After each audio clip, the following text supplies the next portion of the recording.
Le square Beckett, une renaissance. À la fois promontoire dominant la baie, esplanade et jardin d'enfants, le square Beckett retrouve sa vocation historique, un lieu de rassemblement public. À l'extrémité de la vieille ville, dans le prolongement de la place Daniel-Huet, le square Beckett n'était guère plus fréquenté que par les habitants du quartier et les anciens combattants le jour du dépôt de gerbes au pied du monument du souvenir français le 11 novembre. Redonner vie à ce square était devenu nécessaire. Lorsque Daniel Levalet a mis à jour les vestiges de la cathédrale Saint-André dans les années 70, un square, à vocation historique, n'était pas dans l'air du temps. Mais 40 ans après, grâce à l'association du souvenir français qui a bien voulu déplacer le monument dans le jardin de l'évêché, c'est le moment, se réjouit David Nicolas. Profitant d'une enveloppe départementale résiduelle de l'ancien mandat de 200 000 euros pour valoriser les quartiers historiques des villes touristiques, la ville a donc lancé un appel à projet.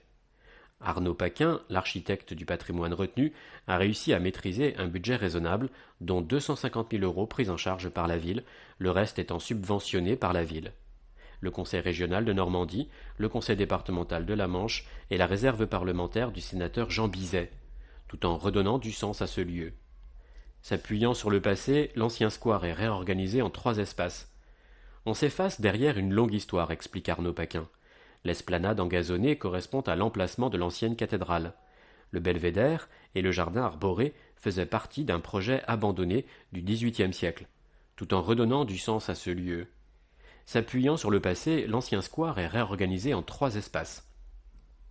On s'efface derrière une longue histoire, explique Arnaud Paquin. L'esplanade engazonnée correspondant à l'emplacement de l'ancienne cathédrale.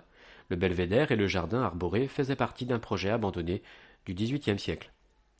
Au sud du square, comme sur les plans de l'ancien évêque d'Avranches, ce sont donc 21 arbres, des aubépines sur tiges, qui ont été plantés aux abords d'une aire de jeu pour enfants.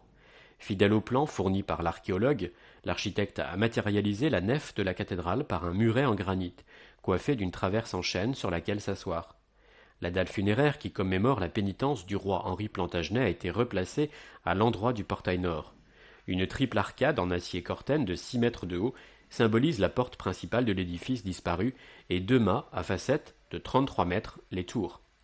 Il fallait que ce soit minimal, mais que tout y soit, commente l'architecte. Tels des veilleurs ou un signal sur la baie, ces mâts sont aussi et surtout de redoutables paratonnerres dont la ville n'était pas pourvue. Devant, en surplomb, le parvis offre une vue panoramique époustouflante sur la baie et la vallée de la Cée. Ce projet est une véritable reconquête, explique Arnaud Paquin. Une reconquête dans le temps, dans l'espace, une reconquête des habitants et des touristes. Pour la ville, c'est en effet une nouvelle offre touristique qui renforce l'attractivité des musées et une raison de plus d'arpenter la vieille ville. C'est aussi, pourquoi pas, un formidable lieu de rassemblement culturel et convivial pour les Avranchinais. L'avenir nous le dira. Le regard de Daniel Levalet, archéologue et membre du comité de pilotage. Ce projet qui me tient à cœur, puisque j'ai exhumé les vestiges de la cathédrale de 1972 à 1977, a vraiment un sens, car il restitue en volume la présence de cette cathédrale. Avec des panneaux explicatifs, les promeneurs vont pouvoir s'en rendre compte. C'est un vrai atout touristique pour Avranches. Et puis ces flèches qui se perdent dans le ciel, c'est très beau. Le regard d'Émilie Guillard, de l'association de quartier Nature, membre du comité de pilotage. Dans ce projet, j'ai partagé les réflexions des habitants que j'avais recueillies sur l'état actuel de la place et ce qu'ils voulaient en faire.